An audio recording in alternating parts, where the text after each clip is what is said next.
Bismillahirrahmanirrahim. Assalamu alaikum everyone. I hope that you all are fine and you all are doing well. So, last lecture में हमने बात की inflectional morphology की and I hope कि आपको वो clear होगा कि what is derivational and what is inflectional morphology.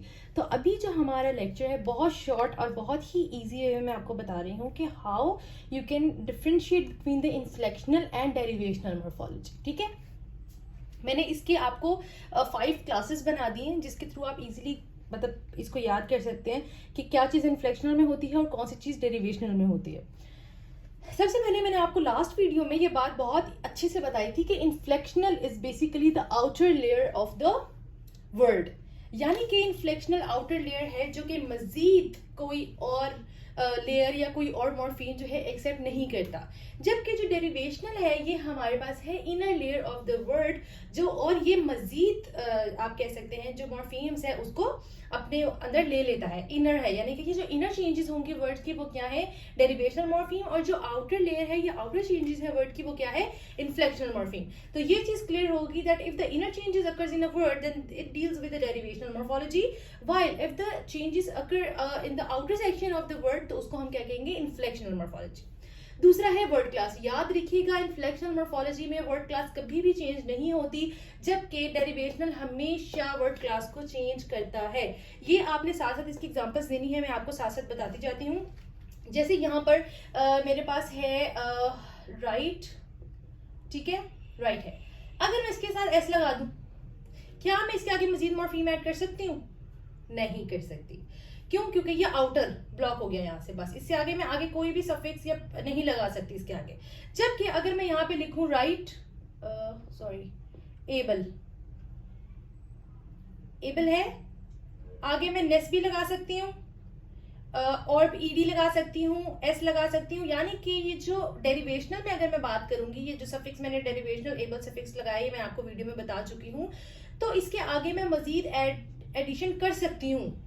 तो ये इनर है, देखिए वर्ड का इनर पार्ट है, तो ये किस में आएगा, डेरिवेशनल में. और जो वर्ड का आउटर पार्ट है जो कि मजीद मॉर्फीम नहीं लेगा उसको हम क्या कहेंगे कि किस में आएगा, इन्फ्लेक्शनल में.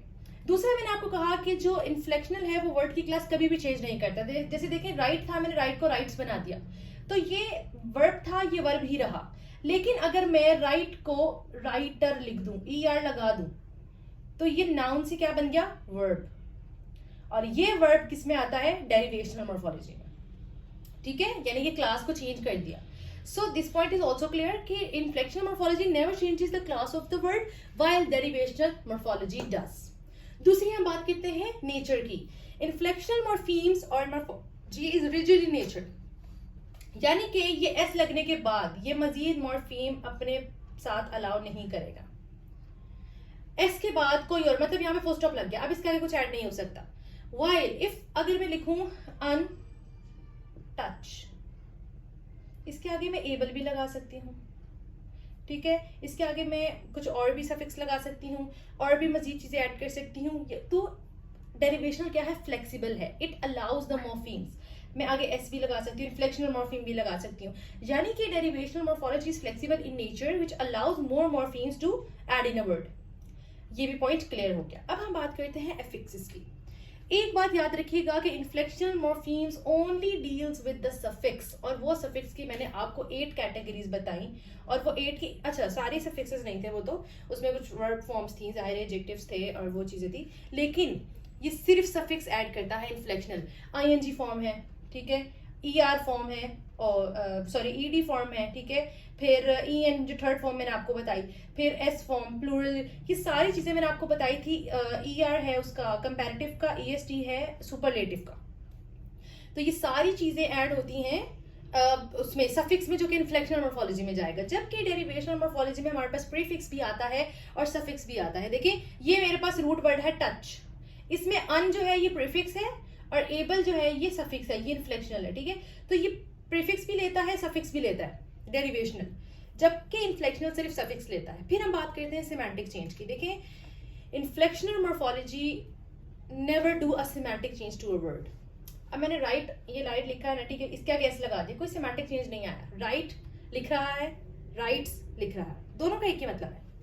जबकि अगर मैंने यहाँ पे राइट को राइटर बना दिया, लिख रहा, लिखना, लिखने वाला, चेंज हो गए मतलब. सिमेंटिकली चेंज आ गया, ठीक है। इसी तरीके से टच को अगर मैं टचेस बना दूं, कोई फर्क आया? दे टच, ही टचेस, ठीक है। एक मतलब मैंने आपको एग्जांपल दे दी कि ये कोई चेंज नहीं आया इसके मीनिंग में, सिमेंटिक मतलब मीनिंग चेंज।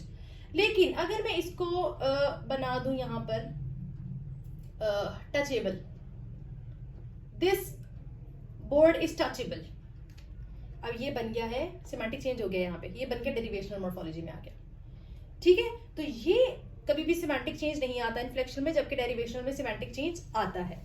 अच्छा, एक मैं आपको बताती चलूं, कभी कभी ना कंफ्यूजन हो जाती है कि कोई एक ऐसा वर्ड आता है जो कि इन्फ्लेक्शनल की कैटेगरी में भी फॉल कर रहा होता है और डेरिवेशनल की कैटेगरी में भी फॉल कर रहा होता है। तो ये चीज मैं आपको बता दूं कि बेसिकली आपको कैसे पता लगेगा कि sorry I forgot my register somewhere. Okay, so derivational में कैसे हम डिफरेंशिएट कर सकते हैं और इन्फ्लेक्शन में। फॉर एग्जांपल एक वर्ड है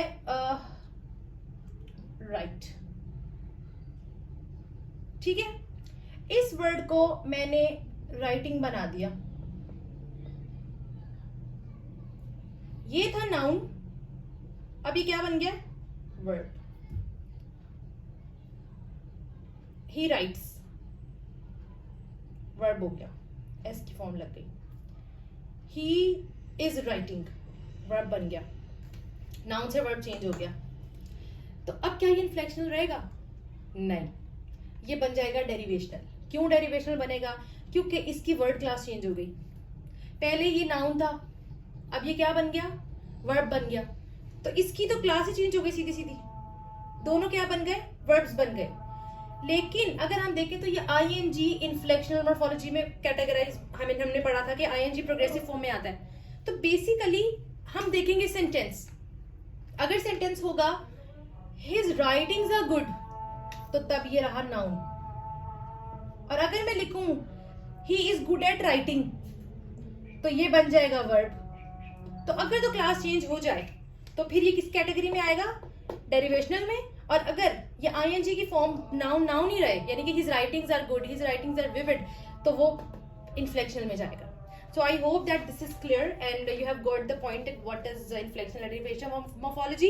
और क्लिटिक बेसिकली मैंने यहाँ पे एक वर्ड लिखा है, मैं बताना भूल गई थी लास्ट वीडियो में। Clitic is the you can say the most academic word for the contractions. मैंने मॉर्फीम्स की टाइप्स में कॉन्ट्रैक्शंस को डिस्कस किया था, you can watch from that video. तो उस टर्म को हम कहते हैं clitic. So that was all about today's video. I hope that you like it.